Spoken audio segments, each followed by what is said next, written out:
জয় যিশু। যাজককে মতি 28 অধ্যায় 19 থেকে 20 পদ। মতি 28 অধ্যায় 19 থেকে 20 পদ। অতএব তোমরা গিয়া সমুদায় জাতিকে শিষ্য করো, পিতার ও পুত্রের ও পবিত্র আত্মার নামে তাহাদিগকে বাপ্তাইজ করো।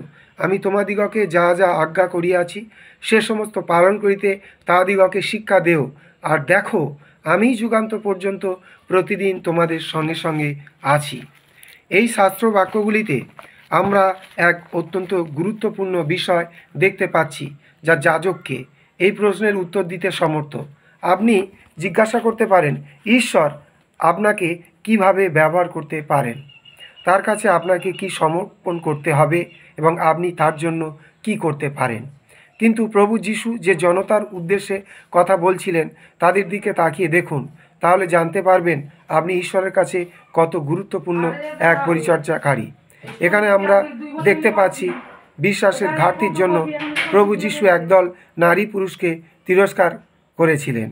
এই লোকেরাই প্রভু যিশুর প্রার্থনাকালে ঘুমিয়ে পড়েছিল, ক্রুশের পথে তাকে অস্বীকার করেছিল, তার দেহ যখন রক্তস্নাত করছিল তারা লুকিয়ে পড়েছিল, পুনরুত্থানের দিনে তারা ছুটে পালিয়েছিল।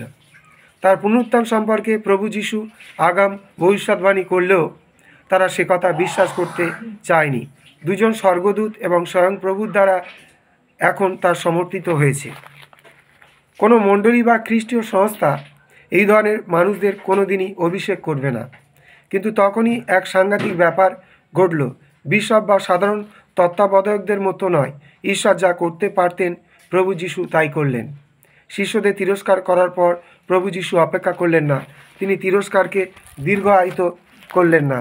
তিনি ঘুরে তাকিয়ে সেই একই শিষ্যদলকে আদেশ দিলেন, সমস্ত জগতে যাও এবং সুসমাচার প্রচার করো। এই সমস্ত লোকদের স্বভাবগত দুর্বলতা এবং ব্যর্থতা থাকা সত্ত্বেও প্রভু যিশু তাদের উপর কেন এত গুরুদায়িত্ব অর্পণ করেছিলেন তা আপনার জানা প্রয়োজন। এর কারণ তাদের দিকে তাকিয়ে দেখার সময় তিনি তাদের বর্তমান অবস্থার দিকে লক্ষ্য করছিলেন না, তাদের দিয়ে যা করাতে পারেন প্রভু যিশু দৃষ্টি ছিল সেদিকেই। ঈশ্বর আপনার অতীত অবস্থার দিকে লক্ষ্য করেন না, আপনার ব্যর্থতা, সন্দেহ বা অবিশ্বাসের প্রতিও তার কোনো আগ্রহ নেই। আপনার মধ্য দিয়ে যা করতে পারেন তার দৃষ্টি শুধু সেদিকেই। আমরা কি বা আমাদের সামর্থ্য কতটুকু তা নয়, ঈশ্বর আমাদের দিয়ে কি করতে পারেন সেটাই মূল বস্তু। দুর্দান্ত প্রচারের দ্বারা মণ্ডলীর জন্ম হয়নি। আপনার এবং আমারই মতো সাধারণ মানুষের জীবন এবং পরিচর্যায় যে বৈদিক ক্ষমতার প্রকাশ ঘটেছিল তারই দ্বারা মণ্ডলীর প্রতিষ্ঠা হয়েছিল।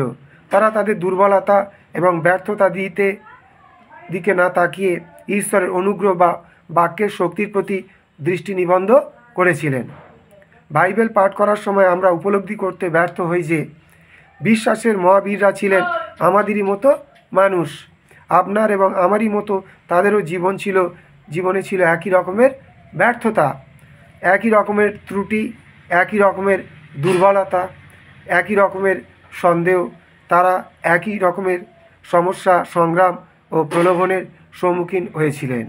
কিন্তু ঈশ্বর মানুষের বর্তমান অবস্থার দিকে লক্ষ্য করেন না, তিনি লক্ষ্য করেন সেই জীবনকে তিনি কিসে রূপান্তরিত করতে পারেন।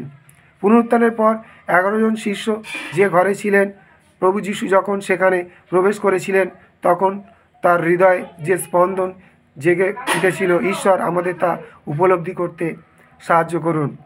হৃদয়ের কাঠিন্য এবং অবিশ্বাসের জন্য প্রভু যিশু মৃদু তিরস্কার করে তাদের দিকে ঘুরলেন। তারপর এই সন্দেহপরায়ণ, অবিশ্বাসী, ভীত, সন্ত্রস্ত শিষ্যদলকে তার নামে, তার কর্তৃত্ব শক্তিতে পরিচর্যা করার জন্য অভিষেক করলেন। শিষ্যরা ছিলেন মানুষ, কিন্তু ঈশ্বর তাদের একটি দায়িত্ব দিলেন, তারা তা সম্পাদন করলেন। পবিত্র আত্মা আজ আমাদের বলছেন, তুমি কে তা নয়, ঈশ্বরের হাতে তুমি যা হতে পারো তাই।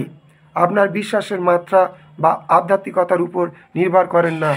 আপনি যেমন আছেন ঠিক সেভাবেই আপনার যা কিছু আছে তা সবই। আপনার সমগ্র সত্তাকে ঈশ্বরের হাতে সমর্পণ করার জন্য ইচ্ছুক হলে আপনার মাধ্যমে ঈশ্বর যা করতে পারেন তিনি কেবল তারই উপর নির্ভর করেন। আপনি তখন তার দেওয়া দায়িত্বভার সম্পাদন করার জন্য তারই শক্তিতে এগিয়ে যাবেন। তোমরা সমগ্র পৃথিবীতে যাও, সমস্ত সৃষ্টির কাছে সুসমাচার প্রচার করো।